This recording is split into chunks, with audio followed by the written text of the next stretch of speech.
আসসালামু আলাইকুম সুপ্রিয় দর্শক, দেখতে পাচ্ছেন আমি T05 এর সামনে দাঁড়িয়ে আছি, মাহমুদুল হাসান। আর আপনারা দেখতে পাচ্ছেন আমাকে সাথে কিন্তু এই বাইকটি কিন্তু খুবই চমৎকার, অসাধারণ একটি বাইক। 12 ইঞ্চি চাকা সামনে পিছনে, এবং সামনে পিছনেও আমরা হাইড্রোলিক ব্রেক ব্যবহার করেছি। যে হাইড্রোলিক ব্রেক আপনাকে ইনস্ট্যান্ট জমে যাওয়ার জন্য, অর্থাৎ একদম হার্ড ব্রেক করার জন্য যথেষ্ট। আর আমরা পিছনেও সাসপেনশন ব্যবহার করেছি, খুব অসাধারণ। সামনেও ব্যবহার করা হয়েছে, পিছনে যিনি বসবেন তার জন্য এক্সট্রা পাদানি ব্যবহার করা হয়েছে। ফোল্ডেবল সিট ব্যবহার করেছি অনেক বড়, যেন 3 জন বসতে পারে।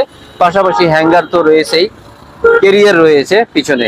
আর এই বাইকটি কিন্তু রিমোট দ্বারা আপনি কন্ট্রোল করতে পারবেন। রিমোট দ্বারা স্টার্ট করলে, ডাবল প্রেস করলে স্টার্ট হয়ে যাবে, আবার আনলক বাটনে প্রেস করলে বন্ধ হয়ে যাচ্ছে। তো দর্শক, বিস্তারিত জানার জন্য আপনারা আমাদের সাথেই থাকুন। আমাদের পেজ থেকে এই ডেসক্রিপশনে লিংক দেওয়া থাকবে বিস্তারিত জানার যে ভিডিও, সেটা।